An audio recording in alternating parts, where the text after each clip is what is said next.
एनसेलको माग अनुसार ठूला करदाता कार्यालयले निर्धारण गरेको पुँजीगत लाभ कर सर्वोच्च अदालतद्वारा बदर। एनसेलले 39 अर्ब रुपियाँ तिर्न नपर्ने। मङ्सिरमा हुने उपनिर्वाचन सरकारले प्रभावित पार्न खोजेको भन्दै प्रमुख प्रतिपक्षी दल नेपाली कांग्रेसको गम्भीर आपत्ति। नेकपाद्वारा जिल्ला जनवर्गीय संगठन र विभागमा इन्चार्ज र सह इन्चार्जको जिम्मेवारी हेरफेर। आगामी 2 महिनाभित्र त्रिभुवन विमानस्थललाई 24 घण्टा सञ्चालन योग्य बनाउने पर्यटन मन्त्री भट्टराईको घोषणा। 141 बुँदे कार्ययोजना सार्वजनिक। जकार्ताको जमिन क्रमशः भाँसिँदै गएपछि इस्ट कालिमान्टानलाई नयाँ राजधानी बनाउने इन्डोनेसियाको तयारी। जकार्ताको आधा जमिन समुद्री सतहभन्दा तल भाँसियो। र नेपाली राष्ट्रिय टोली मलेसियाको लिग च्याम्पियन जोहार दारुलसँगको पहिलो मैत्रीपूर्ण खेलमा 1-0 ले पराजित। नमस्कार, कान्ति उठारीबाट साथी लक्ष्मी अनि तेजेन्द्रको समाचार अब विस्तारमा। 12औं पटकको शेयर बिक्रीपछि लाग्ने पुँजीगत लाभ कर तिर्न आनाकानी गर्दै आएको एनसेलको माग अनुसार सर्वोच्च अदालतले फैसला सुनाएको छ। 5 न्यायाधीशहरूको बृहत पूर्ण इजलासले गरेको फैसलाको निर्णय आज सुनाउँदै सर्वोच्चले ठूला करदाता कार्यालयले गरेको कर निर्धारण बदर गरिदिएको छ। अब ठूला करदाता कार्यालयले पुनः नयाँ कर निर्धारणको प्रक्रिया अघि बढाउनु पर्नेछ। सर्वोच्चको फैसलामा भनिएको छ, निवेदकलाई आयकर ऐनको दफा 120 को क बमोजिम लगाएको शुल्क उक्त दफाको विपरीत देखिँदा सो हदसम्म ठूला करदाता कार्यालयको 2076 साल वैशाख 3 गतेको कर निर्धारण आदेश उत्प्रेषणको आदेशद्वारा बदर हुन्छ। ठूला करदाता कार्यालयले 62 अर्ब 63 करोड रुपैयाँ कर निर्धारण गरेको थियो। यसमध्ये पहिले 23 अर्ब 57 करोड रुपैयाँ कर एनसेलले तिरिसकेको छ। बाँकी 39 अर्ब 6 करोड कर बुझाउनु पर्नेमा एनसेल कर निर्धारण प्रति चित्त नबुझाउँदै सर्वोच्च पुगेको थियो। बाँकी रहेको रकम मध्ये एनसेललाई 18 अर्ब 33 करोड रुपैयाँ आयकर ऐनको दफा 120 क बमोजिमको अतिरिक्त शुल्क हो। अब सर्वोच्चको फैसला अनुसार यो रकम तिर्नुपर्ने छैन। सर्वोच्चको फैसला लगत्तै ठूला करदाता कार्यालयका एक अधिकारीले एनसेललाई सुनवाईको मौका दिँदै पुनः कर निर्धारणको प्रक्रिया अघि बढाउने बताएका छन्। आगामी मङ्सिरमा हुने उपनिर्वाचन सरकारले प्रभावित पार्न खोजेको भन्दै प्रमुख प्रतिपक्षी दल नेपाली कांग्रेसले प्रश्न उठाएको छ। प्रतिनिधि सभाको आजको बैठकको विशेष समयमा कांग्रेसकी सचेतक पुष्पा भुसालले यही भदौ 4 गते सहसचिवको सरुवा गर्ने मन्त्री परिषदको निर्णयले उपनिर्वाचन प्रभावित पार्न खोजेको स्पष्ट हुने बताउनुभयो। यही भदौ 4 गते मन्त्री परिषद निर्णय गरेर 76 जना सहसचिवलाई सरुवा गरेको छ। त्यसबाट निर्वाचन आयोग प्रभावित भएको छ। सहसचिवलाई वरिष्ठताको क्रमबाट प्रदेशको मन्त्रालयमा सचिव बनाएर पठाउने भनेर एकातिर नीतिगत निर्णय गर्यो, तर अर्कोतिर नीतिगत निर्णयको बर्खिलाफ वरिष्ठताको आधार नगरिकन कसैलाई काखा कसैलाई पाखा गरेर सहसचिवहरूलाई प्रदेशमा पठाउने काम भयो भने हाम्रो संविधानले संवैधानिक अङ्गको रूपमा स्वीकार गरेको निर्वाचन आयोगमा रहेका कर्मचारीहरूलाई पनि सरुवा गर्ने काम यो सरकारले गरेको छ। त्यही भएर प्रमुख प्रतिपक्षी दल सशंकित भएको छ। निष्पक्ष तटस्थ निर्वाचन गर्न खोजेको हो कि होइन? कांग्रेसकै प्रदीप गिरीले कूटनीतिक क्षेत्रमा नेपालको उपस्थिति अत्यन्तै कमजोर भएको बताउनु भएको छ। लिपुलेक, कालापानी र सुस्ता क्षेत्रमा भारतले अतिक्रमण गरेको विषयमा सार्वजनिक कार्यक्रममा मन्त्रीले भाषण गरेर नभई कूटनीतिक पहल गर्न सक्नुपर्ने गिरीले बताउनुभयो। सांसद हृदय त्रिपाठीले पछिल्लो समय निजी क्षेत्रका बैंक सञ्चालकहरू बैंकर भन्दा पनि साहुको रूपमा स्थापित हुन खोजिरहेको आरोप लगाउनुभयो। नियमन गर्ने जिम्मेवारी पाएको राष्ट्र बैंकले समयमा नै ध्यान नदिने हो भने बैंकिङ क्षेत्र धराशायी हुने उहाँको भनाइ छ। राजपाका महेन्द्र राय यादवले नेपाल भारत बीचका सीमा सन्धि सम्झौता लगायत विषयमा उब्जिएका समस्या समाधान गर्न गठित प्रबुद्ध व्यक्ति समूह एपीजी एकपक्षीय भएको आरोप लगाउनुभयो। सो समूहले नेपालको हितमा काम गर्न नसक्ने उहाँको भनाइ छ। नेपाल कम्युनिस्ट पार्टी नेकपाले विभिन्न जिल्ला जनवर्गीय संगठन र विभागमा इन्चार्ज र सह इन्चार्जको जिम्मेवारी हेरफेर गरेको छ। काठमाडौँको थुम्बारा स्थित पार्टी मुख्यालयमा अध्यक्ष पुष्पकमल दाहालको अध्यक्षतामा पहिलो पटक बसेको पार्टीको सचिवालय बैठकले थप जिम्मेवारी तय गरेको प्रवक्ता नारायण काजी श्रेष्ठले जानकारी दिनुभयो। बैठकले राष्ट्रिय सुरक्षा विभागको प्रमुखमा भानुभक्त ढकाल र उपप्रमुखमा रामकुमार राई, विदेश विभागको उपप्रमुखमा विष्णु रिमाल, पूर्व राजदूत प्रमेश हमाललाई नीति अध्ययन प्रतिष्ठानको सहसंयोजक संयोजक, प्रदेश 3 का मुख्यमन्त्री डोरमडी पौडेललाई प्रादेशिक मामिला विभागको उपप्रमुख, नेत्रु रामकुमारी झाँक्रीलाई इन्जिनियर संगठनको सहसंयोजक, कमल चौलागाईलाई सहकारी तथा गरिबी निवारण विभागको उपप्रमुख तोकिएको छ। यस्तै सत्या पहाडीलाई कर्णाली अञ्चल सम्पर्क समन्वय कमिटिको इन्चार्ज र वीरमान चौधरीलाई सुदूरपश्चिम प्रदेश सम्पर्क कमिटिको इन्चार्जको जिम्मेवारी दिएको छ। यस्तै बैठकले जनवर्गीय संगठन अन्तर्गत महिलातर्फको सह इन्चार्जमा अमृता थापा र सीता पौडेल, आदिवासी जनजातिको सह इन्चार्जमा सुरेश आले मगर र शेरबहादुर तामाङ, दलित मुक्ति मोर्चाको सह इन्चार्जमा तिलक परियार र बोम बहादुर विक तथा प्रेस संगठनको सह इन्चार्जमा महेश्वर दाहाललाई थप गरेको छ। पर्सा जिल्ला इन्चार्जको जिम्मेवारी रामचन्द्र शाह तेलीलाई दिँदै बैठकले ताप्लेजुङ, सुनसरी, सिराहा, कास्की र कैलालीमा सह इन्चार्ज थप गरेको छ। यस्तै बैठकले विभिन्न पार्टीबाट नेकपा प्रवेश गरेका 4 जनालाई केन्द्रीय सदस्य मनोनयन गरेको छ। यो सँगै नेकपाको केन्द्रीय समिति 445 सदस्य भएको छ। सचिवालयको आजको बैठकले पार्टी नेताहरूबारे सामाजिक सञ्जालमा अनावश्यक विषयहरू नलेख्न तल्लो तहसम्मका नेता कार्यकर्तालाई निर्देशन दिँदै अन्यथा कारबाही प्रक्रिया अघि बढाउने चेतावनी पनि दिएको छ।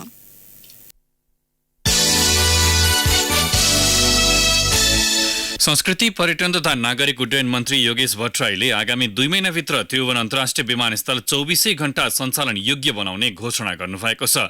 1 वर्ष कार्ययोजना सार्वजनिक गर्न सिंहदरबारमा आयोजित पत्रकार सम्मेलनमा आज मन्त्री भट्टराईले विमानस्थल सुधारका कार्यक्रम अन्तर्गत सो घोषणा गर्नुभएको हो। 141 बुँदे कार्ययोजनामा मन्त्री भट्टराईले नेपाल वायुसेवा निगमको समग्र व्यवस्थापन सुधार कार्यलाई प्राथमिकतामा राख्नु भएको छ। निगमको वाइड बडीले आगामी 3 महिनाभित्र साउदी अरबको रियाद र चीनको गन्जा उडान गर्ने योजना समेट्दै कार्ययोजनामा मन्त्री भट्टराईले विमानस्थलमा अन्तर्राष्ट्रिय मापदण्ड अनुरूप आधारभूत सेवाको व्यवस्थापन र नियमन गर्ने उल्लेख छ। यस्तै आगामी 3 महिनाभित्र 70 वर्ष माथिका ज्येष्ठ नागरिकलाई आन्तरिक उडानको हवाई भाडामा 50% छुट दिने गरी सरकारवालासँग छलफल गरी कार्यान्वयन गर्ने मन्त्री भट्टराईले सुनाउनुभयो। सबै प्रदेशका राजधानी जोडिने गरी निजी वायुसेवा कम्पनी र नेपाल वायुसेवा निगमसँगको छलफलबाट अन्तर्प्रदेश हवाई सेवा विस्तार गर्न प्रोत्साहन गर्ने कार्ययोजनामा उल्लेख छ। गौतम बुद्ध अन्तर्राष्ट्रिय विमानस्थलको सिभिल र मेकानिकल कार्य आगामी डिसेम्बरसम्म सम्पन्न गर्ने गरी अर्को 3 महिनाभित्र व्यावसायिक उडानको पूर्व तयारी गर्ने र पोखरा क्षेत्रीय अन्तर्राष्ट्रिय विमानस्थल निर्माण निर्धारित समय अघि नै सम्पन्न गर्ने व्यवस्था मिलाउने लक्ष्य मन्त्रालयले लिएको छ। विमानस्थलमा यात्रु पुग्नुपर्ने समयको कम्तीमा 2 घण्टा अगाडि उडान रद्द र ढिलाइको जानकारी दिने, टिकट रिफन्डिङ प्रक्रियालाई सरलीकृत गर्ने, निगमको सबै प्रकारका टिकटलाई अनलाइन बिक्रीमा लैजाने मन्त्रालयले योजना अघि सारेको छ। पत्रकार शालिग्राम बुढासैनीको आत्महत्या प्रकरणमा हिरासतमा रहेका टेलिभिजन कार्यक्रम प्रस्तोता रवि लामिछानेसहित 3 जना धरोटीमा रिहा भएका छन्। सरकारी वकिलको कार्यालयले आत्महत्या दुरुत्साहन गरेको दाबीसहित दायर मुद्दामा प्रारम्भिक सुनवाई गर्दै चितवन जिल्ला अदालतले धरोटीमा छाड्न आदेश दिएको थियो।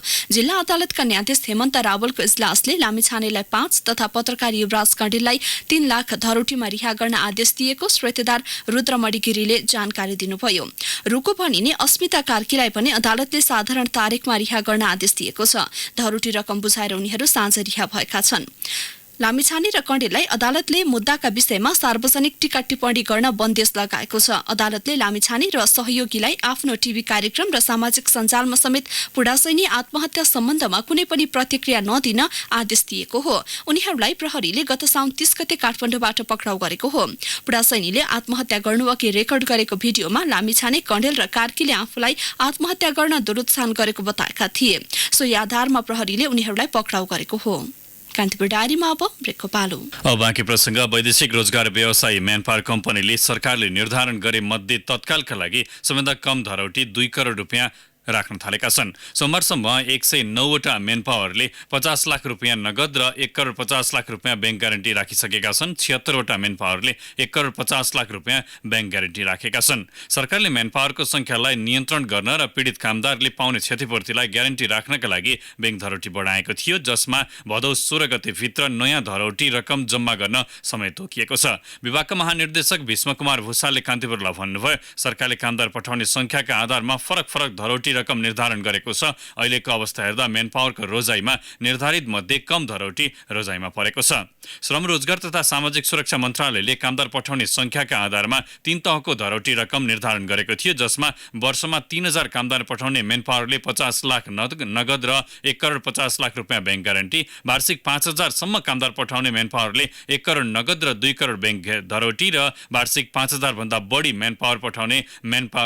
बढी कामदार पठाउने मेन पावरले 2 करोड रुपियाँ नगद र 4 करोड बैंक ग्यारेन्टी राख्नुपर्नेछ। बजारमा देखिएको विकृति हटाउन अनुगमन स्थलमा जरिवाना गर्ने प्रावधान सहितको नयाँ उपभोक्ता संरक्षण ऐन 2075 जारी गरेको 11 महिना बितिसक्यो।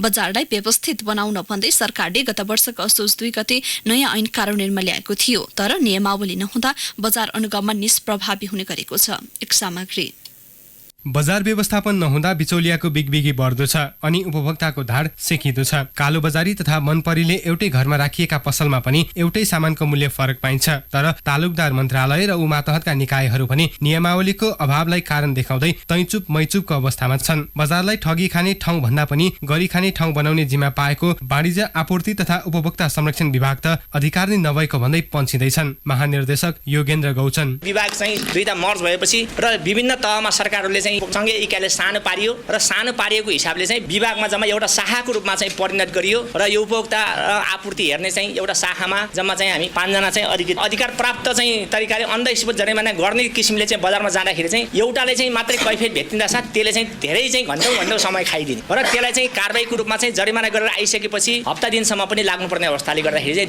पहिलाको जस्तो निर्देशनात्मक खालको अनुगमन भएन। अब त गौचनले भने चाहिँ नयाँ उपभोक्ता संरक्षण ऐनको अधिकार जति सबै सिंहदरबार आफैले राखेको छ। संविधान लेख्दा होस् या जारी गर्दा अधिकार गाउँसम्म पुर्याउने दावी गरेका सम्बन्धित व्यक्तिहरू नै अहिले सिंहदरबारभित्र अधिकारको फेरो कस्न तल्लीन देखिन्छन्। राष्ट्रिय उपभोक्ता मञ्चका अध्यक्ष प्रेमलाल महर्जन त तिनै व्यक्तिले सार्वजनिक गरेको ऐनमा खोट देखाउँछन्। सप्लाई सिस्टम राम्रोसँग भएको छ कि छैन, पब्लिक डेलिभरी जुन किसिमले हुनुपर्ने थियो त्यो भएको छ कि छैन, त्योताप्रति वाणिज्य विभागको ध्यान आकर्षण भएको छैन। त्यो उपभोक्ताको हकलाई सुनिश्चित गर्नको लागि बजार अनुगमन केन्द्रित हुनुपर्छ। त्यो एउटा लेबलमा गएर अथवा त्यो एउटा साइनबोर्डमा गएर अनुगमन गर्दाखेरि हाम्रो उद्देश्य फलीभूत हुँदैन।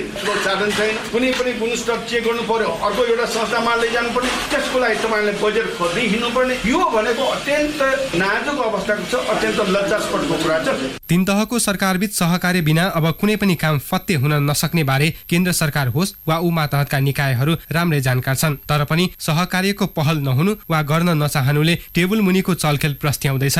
वाणिज्य तथा आपूर्ति उपभोक्ता संरक्षण विभागका महानिर्देशक गौचन प्रदेश र स्थानीय तहलाई नै सक्रिय बनाउने गरी नियमावली अन्तिम चरणमा पुगेको दावी गर्छन्। यो नियमावलीको पनि अन्तिम अवस्थामा पुगेर चाहिँ छलफल सबै टुङ्गिसकेको अवस्था छ र त्यो भइसकेपछि सकेसम्म चाहिँ यो विभागले चाहिँ ऐनमा तोकिएको चाहिँ निरीक्षण अधिकृत तोक्न सक्ने भन्ने छ। त्यो आउँदा साथ हामीले चाहिँ मन्त्रालयसँग समन्वय गरेर विभागले चाहिँ तत्ततै जिल्लामा चाहिँ कम्तीमा एकैवटा निरीक्षण अधिकृत तोक्न सक्ने व्यवस्था भएको हुनाले त्यो तोक्नेतर्फ अगाडि लाग्छौँ। साथै प्रदेशमा पनि कम्तीमा एकैवटा चाहिँ त्यहीँको अधिकृतलाई चाहिँ निरीक्षण अधिकृत तोक्ने व्यवस्था गर्न सक्छौँ। महँगी र अभावबारे अभ्यस्त उपभोक्ता अब आउने चाडबाडमा पनि आफ्नो अधिकार कुण्ठित भए आश्चर्यमा पक्कै पर्ने छैनन्, तर संविधानमा लेखिएका अधिकार दिलाउन पनि सरकारको आनाकानी भने उनीहरूलाई विचित्रको लाग्दैछ।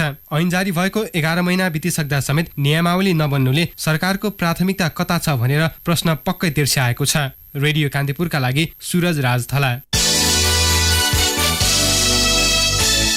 सामुदायिकतर्फ करिब 85% माध्यमिक विद्यालय शैक्षिक क्रियाकलापका लागि अयोग्य भएको पाइएको छ। शिक्षा पत्रकार सञ्जाल ई-जोनले काठमाडौँमा गरेको कार्यक्रममा शैक्षिक गुणस्तर परीक्षण केन्द्रले सार्वजनिक गरेको प्रतिवेदनमा कार्य सम्पादन स्तरका आधारमा 15% विद्यालय मात्र शैक्षिक क्रियाकलापका लागि योग्य भएको जनाइएको छ।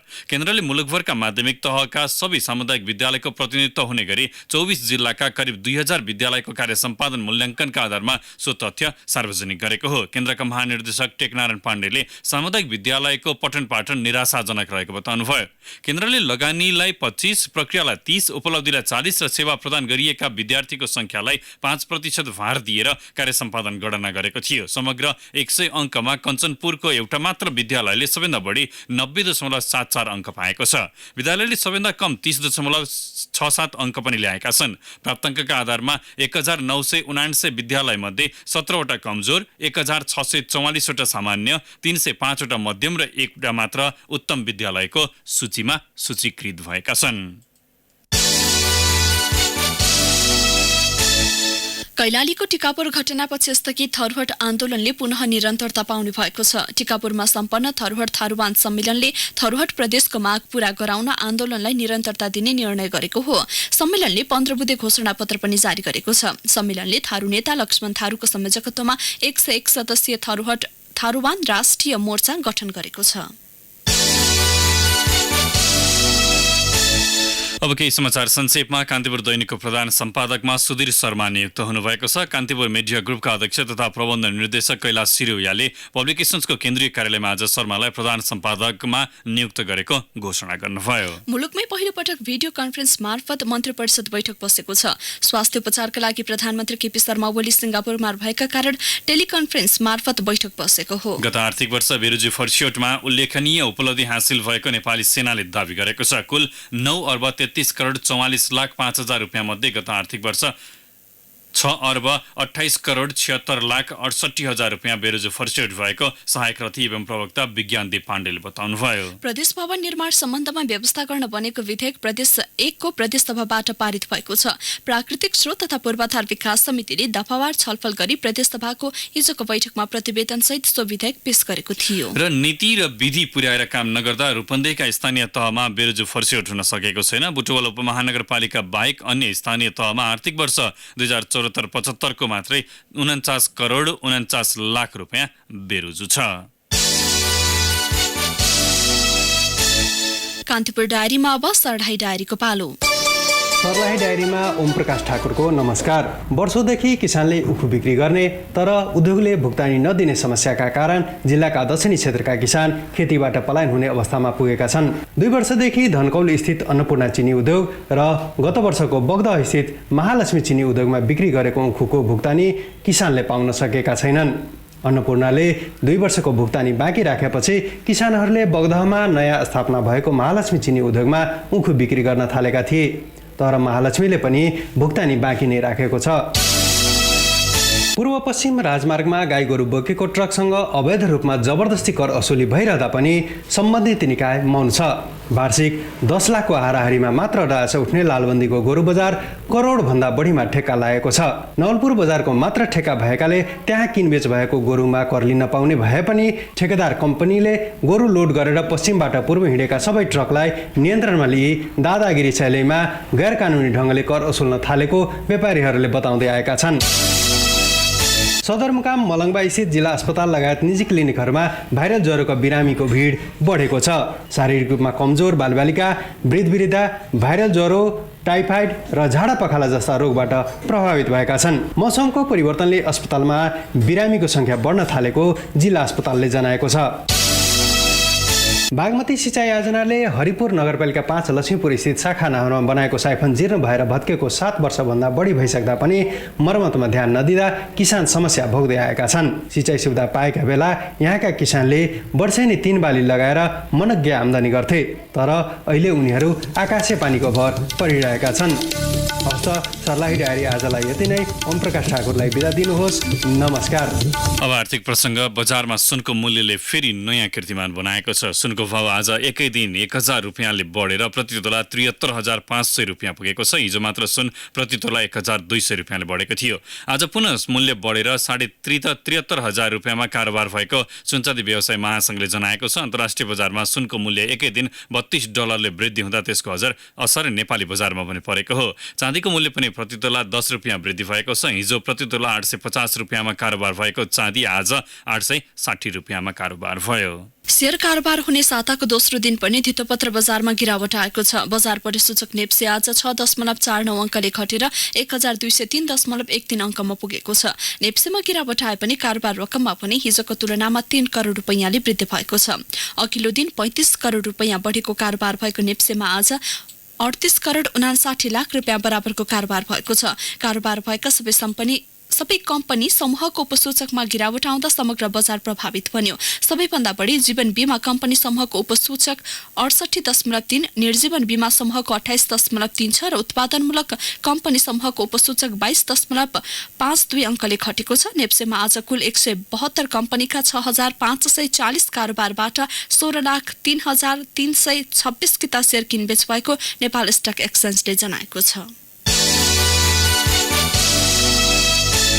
अब अन्तर्राष्ट्रिय प्रसङ्ग जकार्ताको जमिन क्रमशः भाँसिँदै गएपछि इन्डोनेसियाले इस्ट कालिमान्टनलाई नयाँ राजधानी बनाउने तयारी थालेको छ। हालको राजधानी जकार्ता भाँसिँदै गएपछि बोर्नियो द्वीपस्थित इस्ट कालिमान्टनलाई नयाँ राजधानी बनाउने तयारी भइरहेको राष्ट्रपति जोको विडोडोले बताउनुभयो। 1 करोड मानिस बसोबास गरिरहेको जकार्ता प्रत्येक वर्ष 25 सेन्टिमिटरका दरले भाँसिरहेको छ। जकार्ताको आधा भूभाग समुद्री सतहभन्दा न्यून उचाइमा रहेको बीबीसीले उल्लेख गरेको छ। राजधानी सार्ने महत्वाकांक्षी योजनाका लागि 32 अर्ब 76 करोड डलर खर्च लाग्ने त्यहाँको योजना मन्त्रालयले जनाएको छ। ब्रेक्जिट बारे अन्यले व्यापार सङ्कटमा पर्न सक्ने भन्दै करिब 100वटा बेलायती कम्पनीहरूले आफ्ना कार्यालयहरू नेदरल्यान्ड्समा सारेका छन्। 325वटा कम्पनीहरू समेत ब्रेक्जिटपछि युरोपेली बजारसँगको कारोबार बन्द हुने भन्दै त्रसित बनेको नेदरल्यान्ड्सको वैदेशिक लगानी विभागले जनाएको छ। ब्रेक्जिटपछि युरोपेली युनियन EUमै रहनका लागि ती कम्पनीहरूले नेदरल्यान्ड्समा कार्यालय सारेको समाचार संस्था रोयटर्सले उल्लेख गरेको छ। ब्रेक्जिट बारे अन्यल कायम रहँदा आफ्नाले व्यवसायमा मन्दी आउने डरले अधिकांश ठूला कम्पनीहरूले विकल्पका रूपमा युरोपेली युनियनमै रहने गरी कार्यालयहरू सार्ने तयारी गरेको बताइएको छ। अस्ट्रेलियाले न्यू साउथ वेल्स राज्यका विभिन्न सरकारी विद्यालयमा चीनद्वारा सञ्चालन गरिरहेको शैक्षिक कार्यक्रम बन्द गर्ने निर्णय गरेको छ। न्यू साउथ वेल्स सरकारले चीनिया सरकारको आर्थिक सहयोगमा सञ्चालित शैक्षिक कार्यक्रम बन्द गर्ने निर्णय गरेसँगै चीनको विदेश मन्त्रालयले अनुचित र अनादरपूर्ण भएको भन्दै असन्तुष्टि जनाएको छ। न्यू साउथ वेल्स सरकारले चीनको कन्फ्युसियस इन्स्टिच्युटद्वारा सञ्चालन गरिएको 13 सरकारी विद्यालयमा सञ्चालन भइरहेको सो शैक्षिक तथा सांस्कृतिक कार्यक्रम राजनैतिक प्रभाव बढेको भन्दै बन्द गरेको थियो। अब खेल समाचार। मलेसियन सुपर लिग विजेता जोहार दारुल ताजिमसँगको मैत्रीपूर्ण फुटबलमा नेपाल पराजित भएको छ। विश्वकप फुटबलको एसियाली छनौटको दोस्रो चरणको तयारीमा रहेको नेपाली राष्ट्रिय फुटबल टोली आज जोहार दारुलसँग 1-0 ले पराजित भयो। हाजी हसन युनुस स्टेडियममा खेलको तेस्रो मिनेटमा निकोलस अर्बटोले को गोलबाट मलेसियन टोलीले अग्रता लिएको थियो। मैत्रीपूर्ण खेलमा थप गोल हुन सकेन र नेपाल पराजित भयो। मुख्य खेलाडी विनय मैत्रीपूर्ण खेलका लागि मलेसिया गएको नेपाली टोली आजको खेलमा 5-4-1 को सेटमा मैदान उत्रेको थियो। विश्वकप फुटबलको एसियाली छनौटको दोस्रो चरणको पहिलो खेलमा नेपालले आगामी 19 गते कुवेतसँग उसकै घरेलु मैदानमा खेल्नेछ। जाँदै news maker of the day. The news maker of the day. सत्तारूढ दल नेपाल कम्युनिस्ट पार्टी नेकपाले पार्टीका नेताहरूको बारेमा सार्वजनिक रूपमा आलोचना गर्न बन्देज लगाएको छ। कुनै पनि नेताको बारेमा आलोचना गर्नुपर्ने भए वा पार्टीको विधि विधान विपरीत भए पार्टीभित्र बैठकको एजेन्डा बनाउनु पर्ने नेकपाको सचिवालय बैठकले निर्णय गरेको छ। शीर्षदेखि तल्लो तहसम्मका नेता कार्यकर्ताले सार्वजनिक रूपमा पार्टीका नेताको आलोचना गरी कारबाहीको प्रक्रिया अघि बढाउने निर्णय गरेको प्रवक्ता नारायण काजी श्रेष्ठले जानकारी दिनुभयो। काठमाडौँको धुम्मारा स्थित पार्टी कार्यालयमा आज बसेको सचिवालय बैठकपछि प्रवक्ता श्रेष्ठले सञ्चारकर्मी सामु राख्नुभएको बैठकका निर्णय सम्बन्धी जानकारीलाई आजको न्यूज मेकर अफ द डेमा प्रस्तुत गर्दै कान्तिपुर डायरीबाट पनि सहकर्मी लक्ष्मी र म तेजेन्द्र आगे माग्छौ। नमस्कार, शुभरात्रि। अर्को एउटा महत्त्वपूर्ण निर्णय गरिएको छ आजको बैठकबाट। हाम्रो पार्टीको नेता कार्यकर्ता अन्य कुनै कमरेडहरूको बारेमा पार्टीको केन्द्रदेखि तलसम्म कुनै कमरेडहरूले कुनै कुरा व्यक्तिगत रूपमा उठाउनु परेमा त्यसलाई पार्टीभित्र तथ्यसङ्गत ढङ्गले वा आफूलाई लागेका कुराहरू उठाउनु पर्नेछ। पार्टीभित्र छलफलको विषय बनाउनु पर्नेछ। त्यसलाई सार्वजनिक रूपमा लगिएमा स्पष्टीकरणको प्रक्रिया अगाडि बढाउँदै आवश्यक कारबाही गरियो। यो पनि आजको बैठकबाट निर्णय छ। महानगरपालिकाको पटक भएको छैन, त्यसो त प्रवास संगठनको निर्णय हुन पनि बाँकी छ। प्रवास संगठनको बारेमा निर्देशिका सहित अर्को बैठकबाट निर्णय हुनेछ। महानगरपालिकाको बारेमा पनि हामी पछिल्ला बैठकहरूबाट निर्णय गर्नेछौँ र केन्द्रीय अरू निकायहरू, केन्द्रीय सल्लाहकार समिति, राष्ट्रिय परिषद, ज्येष्ठ कम्युनिस्ट मञ्च र आयोगहरूको बारेमा पनि आगामी बस्ने बैठकहरूबाट निर्णय प्रक्रिया अगाडि बढाउँछ।